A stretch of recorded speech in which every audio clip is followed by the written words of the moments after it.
KMC HD3 Detroit, KMPS HD3 Seattle, WBMX HD3 Boston. And on AOL Radio and Yahoo Launchcast. Psychic Radio is now CBS Radio's The Sky. Back to Behind the Paranormal with Paul and Ben Eno. Call now 248-545-SOUL. New skyradio.com. Believe. How common are they? Can they hurt you? Well, hey there, and welcome to the 286th broadcast of Behind the Paranormal with Paul and Ben Eno. I'm Paul, and opening the show for us today was my son, co-host, and partner in the paranormal, Ben. Hi. We're excited to have with us tonight one of the most prominent names in modern parapsychology, Dr. Andrew Nichols. Dr. Nichols is a psychologist, parapsychologist, and investigator of alleged poltergeist cases and other paranormal phenomena. He is a member of the American Psychological Association, the Parapsychological Association, the Society for Psychological Hypnosis. He has been a psychology professor for many years and is adjunct faculty in parapsychology at Santa Fe College in Gainesville, Florida. During his 30-year career, Dr. Nichols has investigated more than 600 reported cases of ghosts, hauntings, and poltergeists, and conducted studies in telepathy, precognition, paranormal dream experiences. He has written numerous articles on paranormal experiences for popular magazines, and his papers on the paranormal have been published in a number of scientific journals. Professor Nichols has presented lectures and workshops on paranormal topics at colleges and conferences throughout the U.S., Canada, and Europe. He is the author of Ghost Detective, Adventures of a Parapsychologist, and his work has been featured in many books on paranormal topics. As a media consultant on paranormal subjects, he has appeared on numerous TV and radio programs in the U.S., Canada, Europe, and Japan, including Unsolved Mysteries, 48 Hours, Inside America's Courts, and was a recurring guest on NBC's The Other Side. Several television specials have featured Dr. Nichols' work. He has investigated alleged poltergeist disturbances for government agencies and law enforcement, including the U.S. Army, Oak Ridge National Laboratory, and the Daytona Beach Police Department. In 1999, he was co-recipient of a grant to study haunting and poltergeist cases, the first grant of its kind in the history of psychical research. And we hope to do a series of shows, actually, with Dr. Nichols on various aspects of the paranormal, and because we only have an hour, we're going to be specific. And we'll begin this evening with the subject of poltergeists. So, Dr. Nichols, welcome to Behind the Paranormal. Well, thank you very much. It's a pleasure to be with you this evening. Very good. Ben's going to start us off tonight. You. So what is the accepted modern definition of a poltergeist? Well, poltergeist, of course, comes from the old German term, which means a rattling ghost or noisy spirit. In modern parapsychology, typically the term that's used is RSPK, recurrent spontaneous psychokinesis. The idea there is that it's some aspect of a living human mind that someone in the environment is actually producing the phenomena, which includes movement and displacement of objects, percussive sounds, and sometimes more complex phenomena as well. But generally speaking, most parapsychologists today regard it as an extraordinary expression of human consciousness in the environment rather than as an actual spirit, although that's not clear, nor is there a consensus on that point among parapsychologists.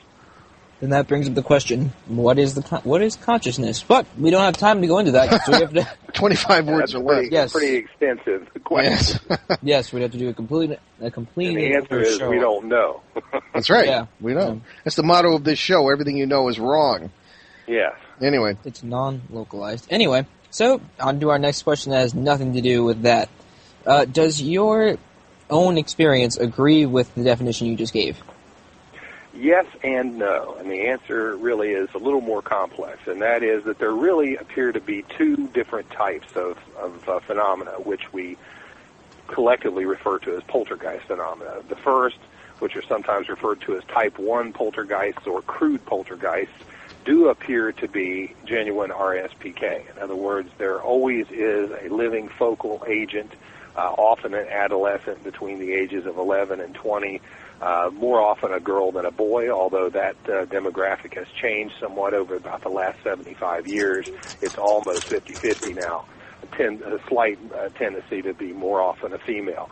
And usually there's some type of psychological disturbance taking place within the family, and the activity always takes place when the individual, the epicenter or agent, is present.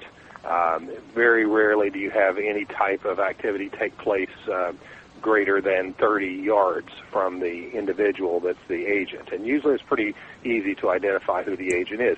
So in those cases, the crude poltergeist cases or type 1 cases, there does appear to be genuine RSPK taking place. But there is also a type 2 poltergeist or smart poltergeist. In these cases, it appears to be more related to a haunting in some sense, but there does appear to be some type of non-corporeal intelligence or non-physical entity involved. Now, this, too, could be a more elaborate form of RSPK. In other words, it could be a kind of a dissociated or fragment of human personality that's capable of independently functioning outside of the mind of the agent as a sort of independent entity. So that's a possibility. But when you go there, then you have to also acknowledge the possibility that it could also be a spirit of a dead person or some other type of spirit, a non-human spirit of some type. So at that point, it becomes kind of a moot point as to whether or not it's connected to a living agent, because it functions as an individual, as an entity. There's two-way communication involved quite frequently in those cases. Also, larger objects appear to be moved, and objects are sometimes arranged in patterns, which suggests the presence of some type of perception on the part of the entity. In other words, they have to be able to see in order to arrange things in patterns, and they also have to have something resembling appendages, something resembling fingers, to be able to manipulate objects in that way. Whereas in the crude poltergeist cases, objects just sort of move around or they fall off shelves and so on, so it's much more random. All right, so tell us about some of your poltergeist cases. Well, I'll give you a couple of examples that I've personally witnessed, because I have witnessed poltergeist activity in a few cases. It's very hard to be in the right place at the right time. It sure is. These things tend not to happen when people are directly observing them. But there have been a few cases. One of the very first cases that I investigated back in the 1970s, and I discussed this in the first chapter of my book, was a case in which a house that had a reputation for being haunted, I brought a team which consisted of 2 females and 3 males into the house. We actually conducted a seance to try to contact anything that might be present in the house, and we started hearing raps in the walls, and then the raps started coming from the ceiling and from the floor, and then we started hearing a sound as if rocks were raining down. This old house had a tin roof, and we could hear the sound of rocks raining down on the roof, and we actually found some of these rocks, and there were hundreds of them, and it's gradually, over a period of about 15 minutes, became more and more intense until it was just an incredible sound. And at that point, we were somewhat suspicious that there might be some teenagers hiding in the bushes or something, hiding in the woods. This house was surrounded by woods, and were throwing rocks. But we also heard these noises coming from upstairs. We were downstairs at the time. And so we knew that if there was someone doing this, there had to be a couple of them at least upstairs making these noises. And this house had a front staircase and a back staircase. So we decided we would split up, go up. One would go up the front staircase, and another would go up the back staircase, and we'd meet in the middle upstairs, and that way they couldn't get away from us. So we would catch whoever it was that was doing this. Well, we did that, and there was no one upstairs. And at this point, the sounds had stopped. But as we were standing upstairs, the sound started again. And this time they sounded like they were coming from downstairs. And we could even see the floorboards rising with these blows as if someone was hitting the floor from beneath with a sledgehammer or something. We could see dust particles rising up off the floorboards from the blows. And as we started to go back downstairs, down the front staircase, there were some pieces of wood lying at on the landing of the staircase. And as my friend and I were both descending the staircase, one of these pieces of wood flew up the stairs between our heads and bounced off the wall behind us. We were both looking right at it. So there was no one down there to throw this piece of wood. It just flew up the stairs. So that was really my first experience with the genuine poltergeist activity. And it was frightening. It was frightening. It's enough to wake you up, yeah. Yeah. All right. I'm going to, my own experience with poltergeist has been somewhat different. Now, I sent you a copy of my book, Faces at the Window, and I'll certainly give you plenty of chance to talk about your book, too, and with the Bridgeport affair of 1974. And I thought I'd give you a chance to interview me if you will, as a witness, as you might interview any witness to a poltergeist situation. I've run into 2 knockdown, drag-out, start-to-finish, wild poltergeists in my 41 years of doing this. All right, and I've run into others, as you might say, crude poltergeist phenomena here and there, maybe 15 or 20 other times. It isn't common. But the ones that are the sort of upper echelon poltergeist sort of thing, as you described, are unforgettable and have been injured several times in the course of these investigations. And so fortunately it isn't that common, I should say. So we are coming up on a break, but we do have a few minutes. Why don't you interview me as you would someone who was witness to one of these things in a normal case? Well, the first thing I would do would be to ask you to tell me the sequence of events in your own words from beginning to end, and I would not interrupt you. And then after you had completed telling the story, then I would ask specific questions. So I don't know if you want to skip the first part. Well, yeah, that'll take the whole show. Yeah. And I think a lot of our listeners have perhaps read it or heard me talk. We have done whole shows once or twice on that case. As a matter of fact, in one occasion, the particular fellow who was the guest that day was a skeptic about it, and I have the greatest respect for skeptics. But then again, I mean, they weren't there, and he took one look at this house in Bridgeport and saw how tiny it was. And it's not much bigger than most people's garages. I mean, there's several rooms. And he said, "How on earth could this have taken place in there?" So that was something that got us going on that. So people might be familiar with the story. If not, well, we don't have time to go into total detail. But essentially, it was a family in Bridgeport, Connecticut, November of 1974. As you might call it, the percussive expressions and sounds began in 1972. Got worse.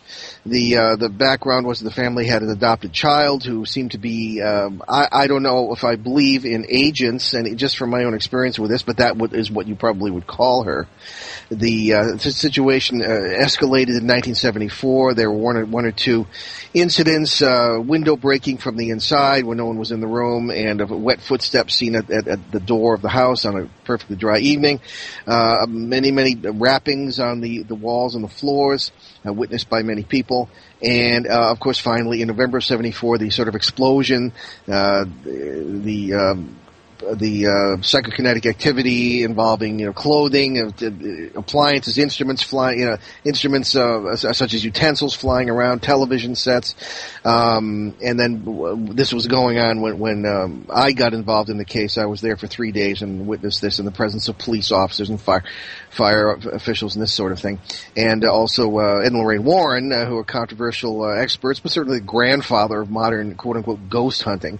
So that was the background there, and so I'll let you ask me some questions when we get back. We have to wrap now. It's Behind the Paranormal with Paul and Ben Eno on CBS New Sky Radio, newskyradio.com, and our guest, Dr. Andrew Nichols. Stay with us. CBS Radio's The New Sky.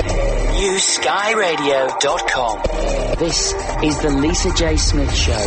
Change your perception, change your life. This is Lisa J. Smith, and you can tune in at 3 o'clock Eastern to listen to Lisa J. Now.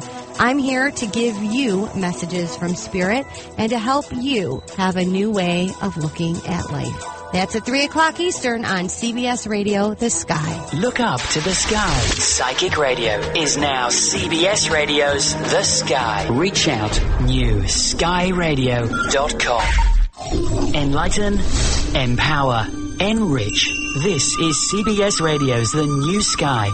New horizons, no boundaries. Take CBS Radio The Sky with you wherever you go. Be sure to download the radio.com app today from your mobile marketplace. And when you really want to know more,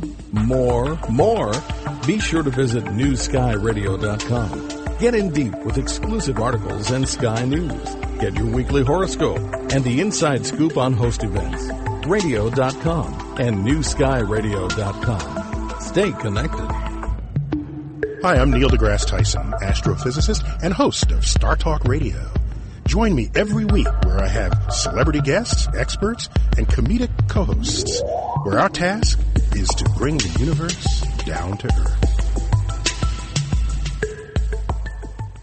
Psychic Radio is now CBS Radio's The Sky. Back to Behind the Paranormal with Paul and Ben Eno. Call now 248-545-SOUL. New skyradio.com. Believe. Oh, I guess they just cut it right off. Welcome back to Behind the Paranormal with Paul and Ben Eno, and we are talking with Dr. Nichols about the hypotheses of what a poltergeist actually is, or maybe, or whatever floats your boat in that department. So, Dad, back to you. Well, certainly the experience of it. So, Dr. Nichols, if you were coming in on the Bridgeport case, you said you were somewhat familiar with it. What would you want me to tell you?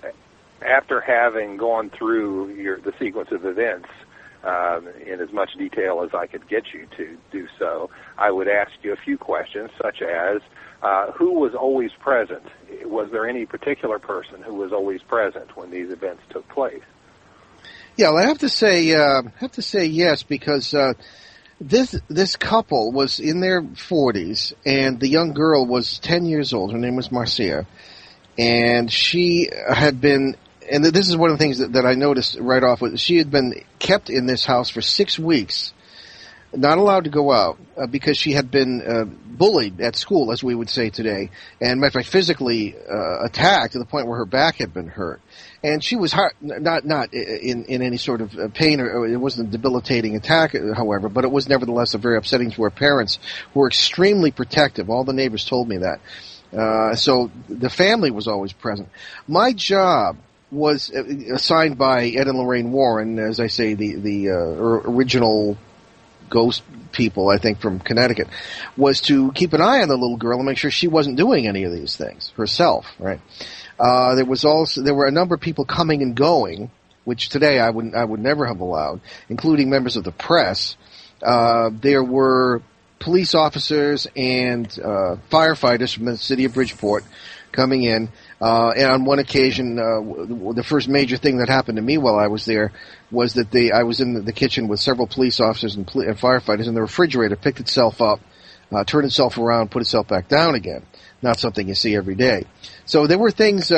Once the sort of the chemical mix, as it were, got, I don't know, as I might put it, got used to us, things really started to pick up again. But as you probably know yourself from going into a case, it tended to quiet down. But that's pretty much it was the family, and pretty much myself and Ed and Lorraine Warren who were present for the major 3-day period during November of '74, when this really kind of went haywire. You said the phenomena had actually gone on, though, for more than 2 years. Oh, yes. Often, especially the noises, the percussive. Yeah. So, tell me about the most impressive event that you personally witnessed. Well, certainly the refrigerator is in the top 10 there. So you saw the refrigerator actually move yourself? Oh, yeah. Yeah, we were looking at it. Well, you physically felt the entity. Oh, I did. Oh, yeah. This is as we go. I'm trying not to shock Dr. Nichols too much here. Well, I doubt that you can. I'm joking. I'm sure I can't. But in any case, there was that. We were kind of looking at it, and there were things sort of happening all the time in the bathroom. The tub, by the time I got there, was full of stuff, cosmetics, things you'd keep in a bathroom. There were television. I don't think I've ever seen a house with more TVs in it. The little girl's television was very frequently would be moved from the shelf and found on her bed. At one point, I was standing with her, and there was a floor model television in the kitchen, and the flowers, there was a little vase with some flowers on top, and started to move. And Mr. Gooden, the gentleman of the household here, the father, has said he had kind of experienced enough with this to know when things were going to happen. He said something was going to happen. And I felt behind the television. It was very cold because it was November and there was a window, so it could have been that. But all of a sudden, without any warning, the thing flipped over and hit me in the leg, knocked the girl and I across the room, and it smashed the floor with such force that I couldn't believe that the screen on the television wasn't shattered. But it wasn't. I had a nice gash in my leg. But that was, and something similar had happened earlier in the day before I'd gotten. This is on the first day. This is 24th of November 1974, Sunday. Had broken the toe of Mrs. Gooden and sent her to the hospital. And when I was arriving at the house about 2:00 that afternoon, she was coming back and had her toe all bandaged up. So this thing was but I somehow got the impression that it wasn't intentional. I don't know. The trouble with me at this time, I was a seminary student studying for the priesthood, and I had to be very, very careful where I trod with this. And were I to express any sort of opinion that might have come from a psychic or a mediumistic source, that would have been it. I would have, because as it was, they threw me out anyway because of this 2 years before ordination. But I was very careful about who I said this to. But I did get the very strong impression that there were, this was not intentional, although the events themselves were intentional, and that there were entities involved. I just did not get the impression at all from the minute I stepped into the place that there was anything other than entities involved here. And I didn't meet them later on. So to continue and answer your question, if I may, there was a point at which I was standing behind the girl. She was seated at a chair in the kitchen. The chair rose by itself. I grabbed it and pushed it back down, and it was as though something kind of let go. Now, she obviously was the center, but whether she was an agent, I had serious doubt. Another incident that I recall very strongly was when the Warrens were not there. I mean, at one point we had to eat, so they had to go back to their house, which was not too far, about 10 miles away. There was in the house the family, the couple with the child, a reporter from the Bridgeport Post. Warren always let reporters into the scene, and a neighbor. And all of a sudden, there was an electrical tingling in the air, and I felt as if I could see. I almost could see them because they were kind of gauzy. 4 entities come out of her room, come down the very short hallway into the living room where we were. Everyone was frightened because if they couldn't see it, they could feel it. I put the girl behind me as if to, trying to protect her. And I started reading a prayer out of a prayer book.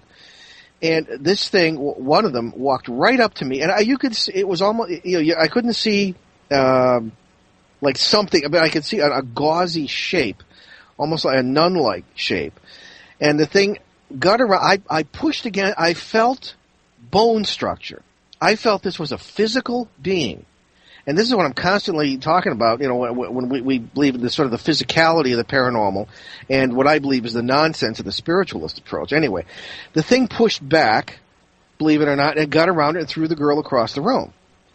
So by this time, everybody was so shaken, and the power in that room was so strong, I pulled everybody out and onto the sidewalk in front. And fortunately, the police had cordoned off the street because this was all over the press everywhere, and there were according to the police, up to 10,000 people gathered outside this house at any one time. And fortunately, they were cordoned off at the end of the street, and I pulled them out, and I went next door to call the Warrens to ask them to come back, and something seemed to follow me. There was a cat that yelped and jumped into a bush as I went by, and then when I went into the house next door, because people thought I was the priest, because there was a priest involved, but it wasn't, I wasn't the one. I asked to use the phone days before cell phones, and something knocked on the door when I went into this house, and the little boy said, "Mommy, there's nobody at the door." I said, "You want to make a bet, kid?" So I called the Warrens. It took them an hour to get back into the city because of all the crowds and the traffic. But this was a zoo. So I really got the impression, this was the start of my theory that these things never affect one house, that they affect an entire geographic area. And this is why today, when I investigate cases, we look at all the other houses. If you can bring the subject up with neighbors, they almost always say, "Well, yeah, funny you should say that, and there's something weird going on," and all this business. But that was one thing that I certainly remember. So in the interest of time, I'll leave it at that. But those are 3 incidents that I'll never forget. How would you describe the psychological environment or the interpersonal relationships between the members of this family? That's fine. That's the first thing I look at. They were overprotective parents, very, very insecure, highly religious. Now, it was very interesting. They're very devout Roman Catholics, and I find that people like that often have the most trouble with this sort of thing. Maybe it was my ethos of having been a seminary, and naturally I saw, among Catholics, but there was a very devout religious sense in there. But it was the sort that is, if I may judge, was based on fear rather than love, which sends up red flags for me. There were a number of religious objects torn off the walls during this case, and thrown into piles and things of this kind. The little girl was very imaginative. The neighbors told me she was very kind of conniving and rather sneaky, and got away with things when her parents weren't looking. Of course, you might think that's a reaction to the repression that they threw around her, and that sort of thing. So it was a very, very pent-up atmosphere. And, to me, it was, today I would use the term, it sort of rang the dinner bell for what I refer to as parasitical entities. Mm-hmm. So that was the environment as I saw it. When you interviewed these folks about the beginnings of these phenomena, was there any particular event that seemed to precipitate the very beginning when they first started hearing the noises and so forth 2 years earlier? Well, not really. The closest thing I could sort of pin it on was the arrival of this little girl. Now, they had lost a child. The child died in 1967 or 68. And everybody says, aha, it must be the ghost of the child, jealous of the, give me a break.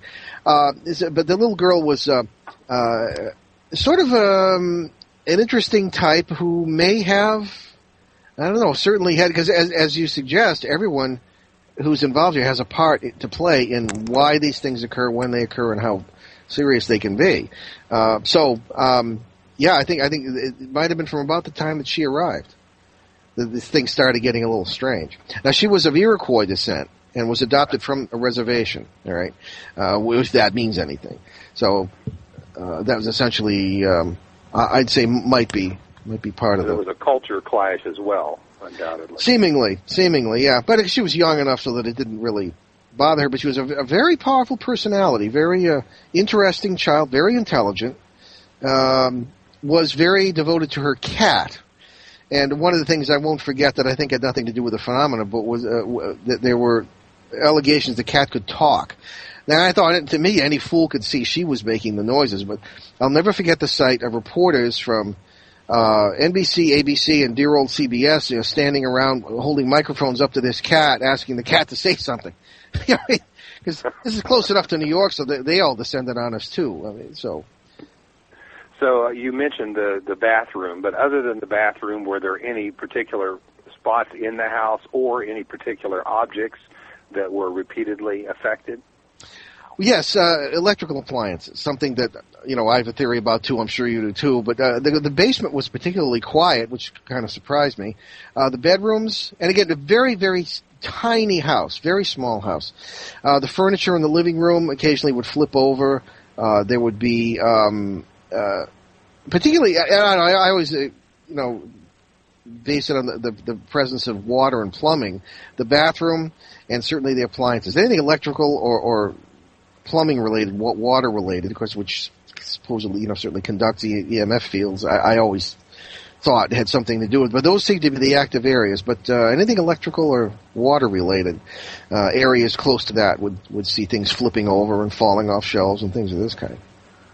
You mentioned the beginning of the phenomena seemed to coincide with the arrival of the little girl. What about the end of the phenomena? Well, that became a problem because after 3 days in there, the Warrens had to go to Hartford to be on a television show, and I simply had to go home.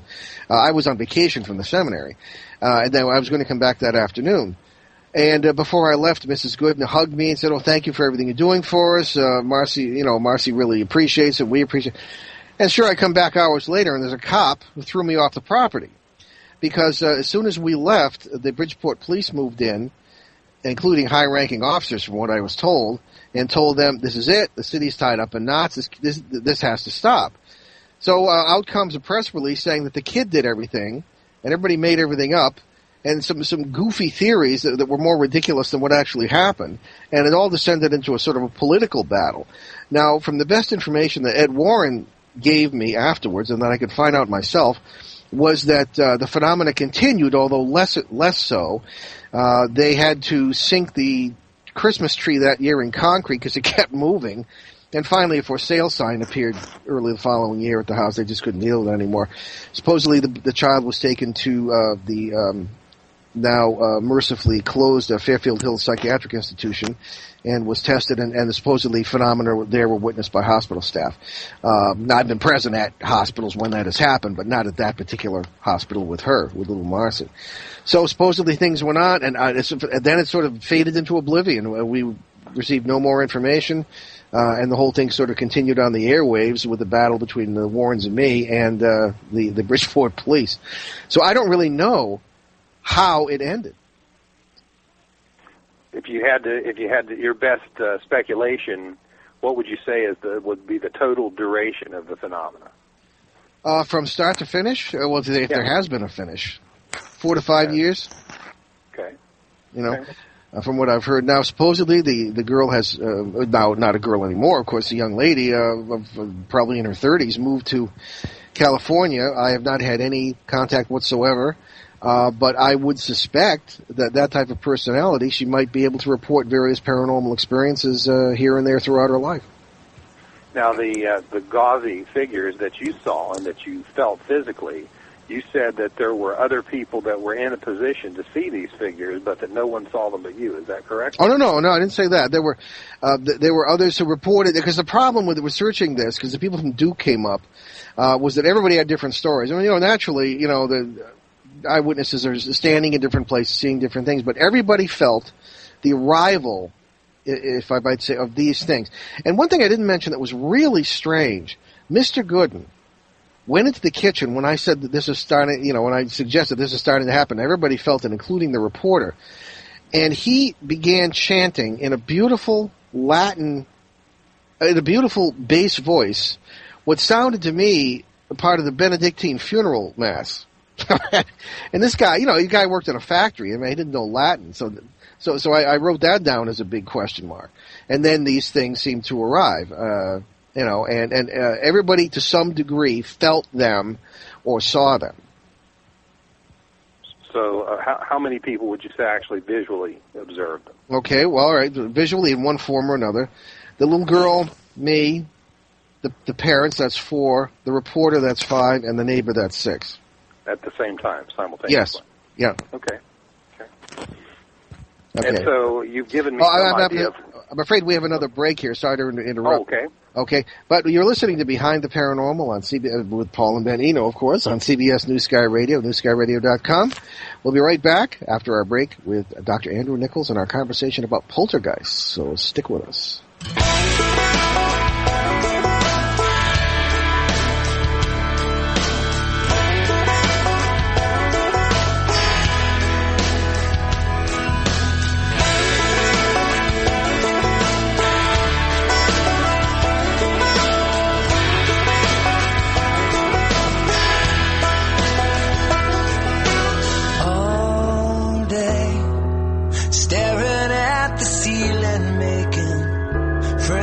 Shadows on my wall all night, hearing voices telling me that I should get some sleep, because tomorrow might be good for something. Hold on, feeling like I'm headed for a breakdown, and I don't know why, but I'm not crazy. I'm just a little unwell, I know, right now you can't tell, but stay a while and maybe then you'll see a different side of me. I'm not crazy, I'm just a little impaired, I know, right now you don't care, but soon enough you're gonna think of me and how I used to be me, and talking to myself in public, dodging glances on the train. And I know they've all been talking about me.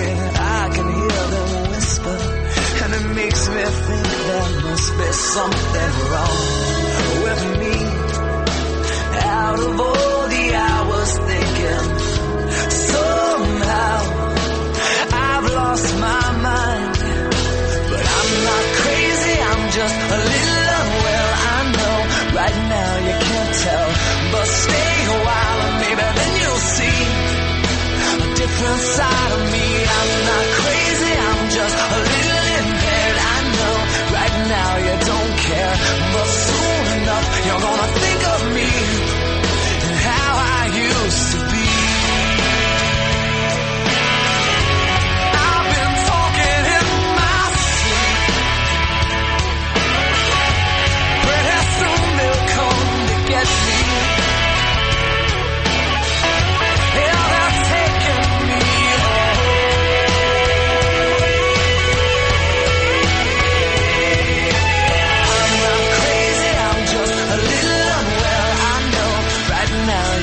myself. But stay a while and maybe then you'll see a different side of me. I'm not crazy, I'm just a little impaired. Psychic Radio is now CBS Radio's The Sky. Back to Behind the Paranormal with Paul and Ben Eno. Call now 248-545-SOUL. New skyradio.com. Believe. And welcome back, and we just had a conversation about the Bridgeport Poltergeist case of 1974 with Dr. Nichols. And Ben, did you have any questions or comments to add to what we've been saying so far? No, you're on a roll. Okay, I'm on a roll. Okay, great. Dr. Nichols, any further comments before we move on? I just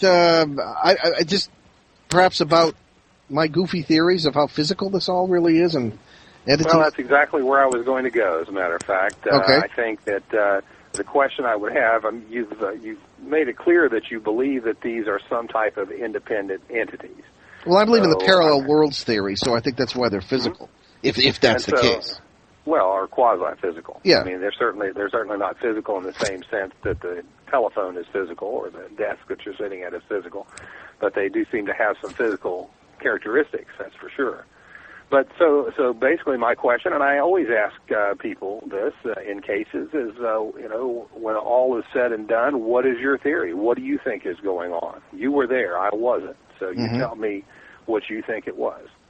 Well, in my opinion, the situation in the household, particularly with the sort of the pent-up energy and the repression of the child and things of this kind, and the sort of negative atmosphere in there was a dinner bell, as I might say, for what we refer to as parasitical entities. Now, in the seminary, I was calling them demons, and you hear that term thrown around today. I think that's got too much theological baggage. I don't think if they have any theology at all, I don't think it's the same as ours. And I've run into these things from day one, and I really believe that they are a physical race in a parallel reality, a la quantum mechanics. That's the only thing I've ever seen really works with this.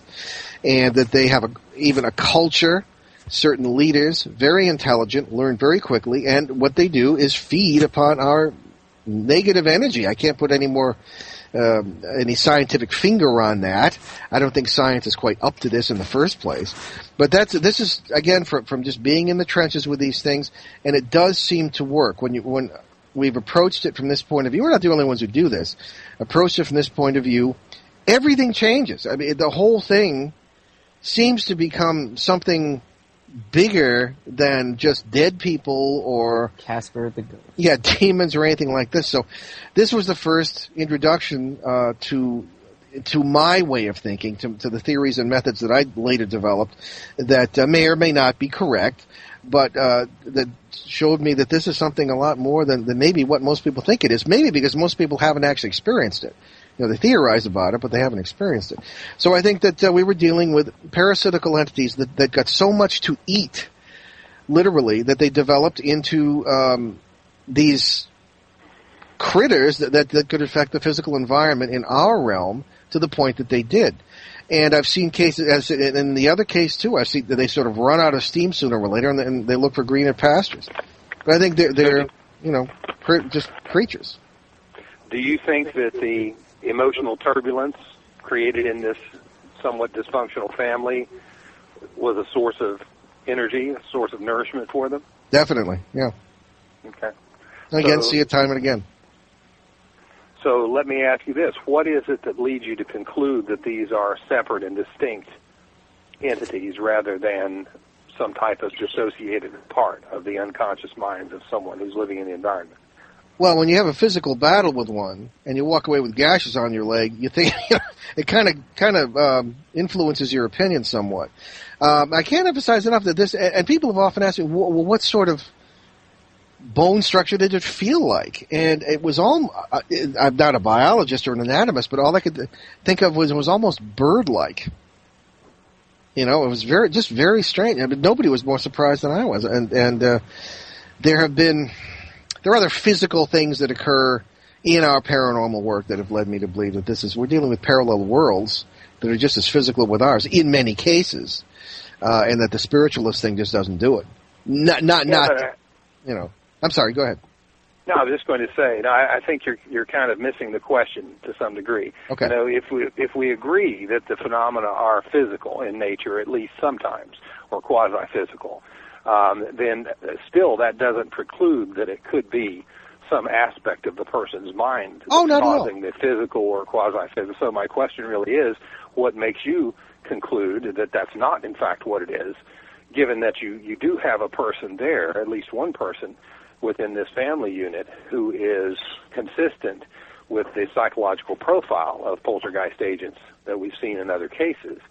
So, but you have sort of opted to go with the, and perhaps quite correctly, but you've opted to go with the idea that these are completely separate entities, whereas there's certainly plenty of evidence in psychology and abnormal psychology that the human mind is capable of creating fully autonomous complexes, fully autonomous alternate personalities with their own motivations, possibly tulpas, egregores, thought forms, whatever you want to call them.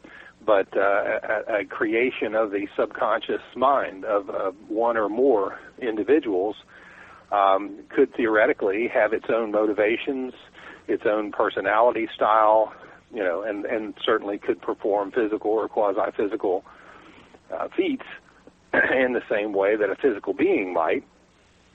So, in other words, other than the phenomena themselves, what leads you to conclude that one theory is preferable to the other? Oh no, I see what you're saying.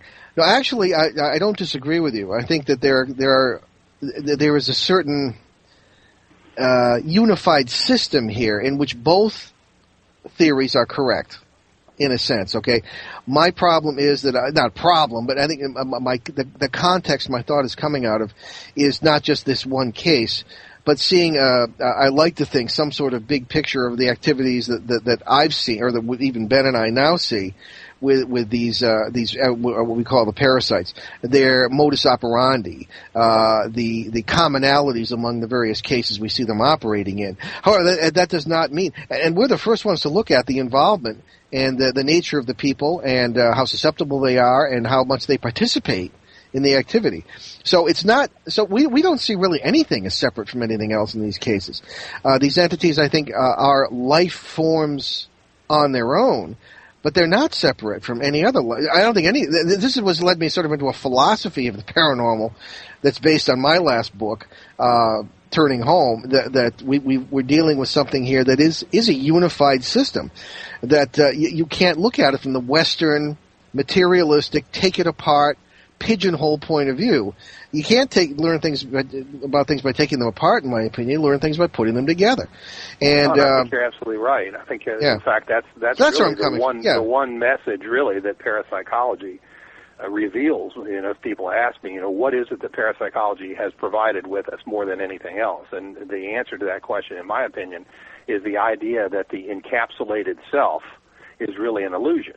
Yeah. At the deeper levels of consciousness, and in fact, the deeper you go into human consciousness, the more undifferentiated it becomes, the more interconnected it becomes with other people, with the physical environment, and so on. And that's really the core of parapsychological discovery. You know, whether you're talking about ESP or PK or spontaneous experiences, really the idea that we are part of a web of interconnectedness, that our consciousness is interconnected with the physical world as well as with the consciousness of other beings, you know, other human beings, animals, plants, and so on, that we're all part of some sort of unified consciousness, just as at the deepest levels of matter, we're all part of one unified field. So I agree with you in that sense, but I'm just not certain that these things necessarily represent entities that are as independent as you suggest they are. You know, that they are completely independent of course, you know, what you just said suggests that maybe they're not that independent, but if they're not that independent, then maybe we don't need to even speculate that they're there at all. In other words, there's no reason why dissociated autonomous complexes from our own subconscious minds could not produce physical or quasi-physical effects, nor is there any reason why such beings could not parasitically live on emotional turbulence or energy, psychic energy, if you will. Well, I so hear you. that might be the way that they manifest themselves. Sure. But I think when you start speculating that you've got here sort of intelligent beings, extra-dimensional beings, which they may very well be, but I think that goes beyond the facts at hand. In other words, I think that if we can show with a great deal of confidence from parapsychological research that the human mind is capable of interacting with other human minds, which we can because that's ESP, and if we can show that the human mind is capable of interacting with the physical environment, that's PK, and I think the evidence is very strong for that too. And if we can also show that the human mind is capable of creating independent entities, alternate personalities, as in multiple personality or dissociative identity disorder, and I think the evidence is clear on that point too. Even our dreams reveal that we create autonomous beings in our dreams that we seem to interact with as if they were separate beings from us, and yet in fact they are projections of our own subconscious. So taking all those three things, given the mind's ability to create autonomous They don't know what beings. They don't know what dreams are. They could be anything. They don't have to be pieces of our consciousness. They could be real people. Well, they could be, but most aren't. I'm pretty confident that most aren't. I mean, certainly people do have paranormal dreams, and people have out-of-body type experiences or remote viewing type experiences in dream states. But I don't think that there's much question in my mind, and certainly in I think most other psychodynamically or psychoanalytically oriented clinicians, that the majority of dreams do not represent. I'm sorry. I hate to break up plane, for example. I hate to break up your thought, but we have to wrap for another break. But we'll be back. We'll finish that thought in a few minutes. You're on Behind the Paranormal with Paul and Ben Eno on CBS News Sky Radio, newskyradio.com. Stay with us. Discover your spirit. Listen to Spirit Guide Radio, where spiritual guides nourish your soul every weekday. Heidi Hollis, The Outlander, The Zodiac Girls with Solaris, Laura, and Kira. Laura Lee's Spirit Salon. Ask Dr. Doug with Dr. Doug Lira. Life by Number with Celeste. And Keeping Life Real with Dr. Susan J. Stone.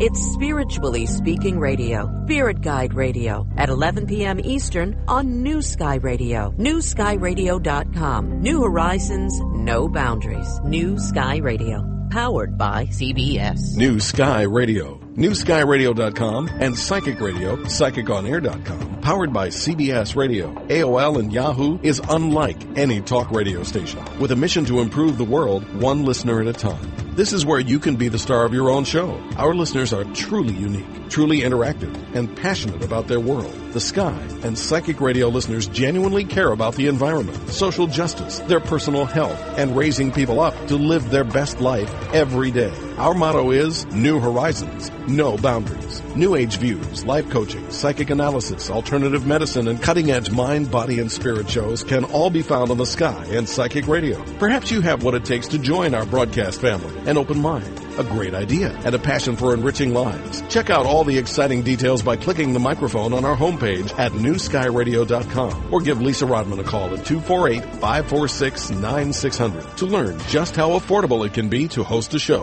Psychic Radio is now CBS Radio's The Sky. Back to Behind the Paranormal with Paul and Ben Eno. Call now 248-545-SOUL. newskyradio.com. And we're back with Dr. Nichols, and I want to give you a chance to finish that thought, and then I want to give Ben a chance to ask you what he was going to ask you. I forgot what it was, so. Anyway, okay. Thought form. So, again, I was just saying that once you accept the fact that the mind is capable of creating autonomous entities, which there is plenty of evidence that it does, and that once you accept then that those entities may be empowered by psychokinesis and or extrasensory perception, then you really have all the ingredients that you need for a smart poltergeist or for any number of other creatures, anomalous creatures, such as Mothman or Bigfoot. I think that there's very little evidence, and this is the problem I have with more of the scientifically oriented cryptozoologists, is that they seem insistent on applying biological rules to these creatures that people see. And certainly there are anomalous creatures that are discovered every year. Most of them are insects. Occasionally small mammals or sea creatures are found. Sometimes large sea creatures are found. So there are real cryptids out there. But most of the things that sort of puts cryptozoology on the map, like Bigfoot and Mothman and so on, most of these creatures show every indication that they are a type of apparitional experience, and yet they have quasi-physical properties. They're able to leave footprints. They're able to interact with physical matter to some degree, and then they disappear. Or hit me in the leg. There's no good evidence that they are actually biological organisms, and in fact, there's a huge amount of zoological evidence that makes it highly unlikely that they are.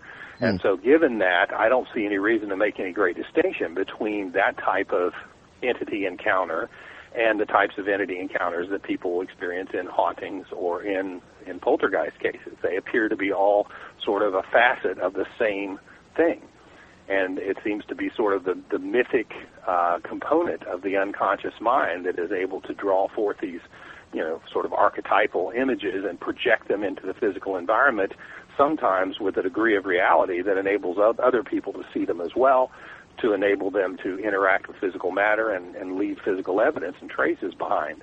But they themselves cannot be found because they don't exist in the three-dimensional world except temporarily. Mm-hmm. Okay, well, I certainly hear what you're saying. But again, as we said during the break, I certainly agree that we don't know anything for sure about any of this, and it's the first day of school. Let me hit you with this, Dr. Nichols.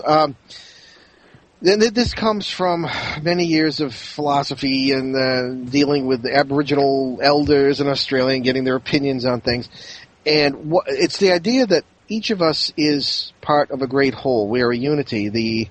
And many of the Buddhists will say this, that the sense of self is an illusion, there is no such thing as an individual, and that taken down to its logical or illogical conclusion in the case of, let's say, the Bridgeport poltergeist case, at some point in the multiverse, which we're always harping about on this show, that little girl is that parasitical entity, assuming that it's an independent entity.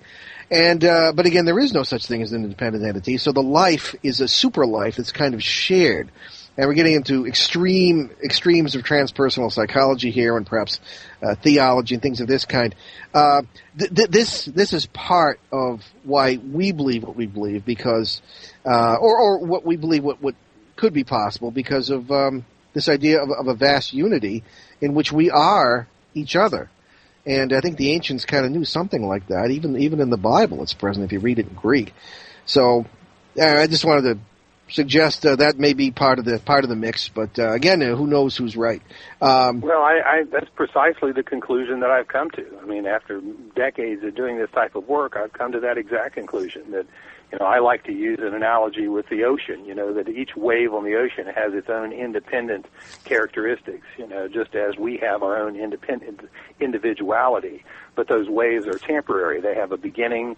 They have a life where they move across the surface of the water, and then they are submerged back into the unity again. So even though they are an independent thing, they're never separated from the unity of the whole, and that their individuality is really largely an illusion. It's just a manifestation of the whole. Mm-hmm. So I think that's largely true. And again, this really brings me to my conclusions about the poltergeist. That basically, I think we haunt our own houses. We haunt our own world. Yeah. I think when you one of the things that I've taken task with some other parapsychologists about, I made reference to cryptozoology and so on, and also the ufology groups.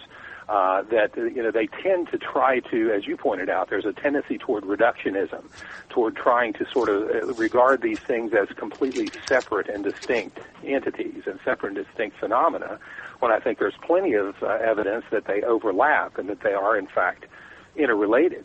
And so I think that whether you're talking about alien beings or whether you're talking about Bigfoot, either all of these different things, and we must be aware, too, that people see all sorts of things. People have physical encounters with all sorts of beings, leprechauns and fairy folk and so forth. I mean, these are taken very seriously by many people who have these experiences. And I have no reason to believe that their experiences are any less real than the people who experience ghosts or poltergeists.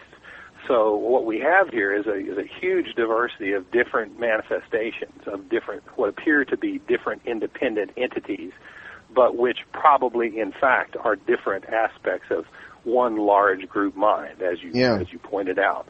Well, I want to just we have only a few minutes left. Please tell us about your book and your website. Your website is marvelous. I love your expressions of what parapsychology is all about. So please tell us. My website is the American Institute of Parapsychology, and it's to be found at www.parapsychologylab.com. My book is called Ghost Detective: Adventures of a Parapsychologist, and it's basically a combination. It's quasi-autobiographical, tells a lot about my trajectory in this field and some of the more interesting cases that I've investigated over the years, but also has a lot of tips for would-be ghost investigators. Talk a lot about the technique that I developed, the Psi session, which is really a combination of classic seance techniques and combined with Gestalt psychology that I've used to de-haunt a number of houses over the years. I believe that many of these cases can be resolved using this technique. So I think it's kind of an interesting book and a little bit different from the average ghost fair that people are subjected to. Good. So I certainly hope that folks will read my book. Excellent. Well, thank you so much for being with us. And we're going to be back definitely. I can already think of a subject, seances. We're going to have some serious disagreements on that, but we'll do that for another day. Dr. Nichols, it's been a real pleasure. Thank you so much. It has been a pleasure, and thank you for having me. Very good. Talk to you soon. Okay, everybody. Okay, we're right down to the wire here, so we're just going to go for it. Thanks to our producer, Will Kosnick, and we'll see you next Sunday, October 30th, when Ben and I will take the show to talk about cases I have encountered of confused ghosts, or things you might call confused ghosts, several of whom feature in my upcoming book, Dancing Past the Graveyard, What Ghosts Have to Say About God. All right, in the meantime, tune into our New England Drive Time show on WON 1240 AM and OwenWorldwide.com at 6 p.m. Eastern Time every Monday, and you can always get free podcasts of all our shows, along with show schedules and guest information at www.behindtheparanormal.com.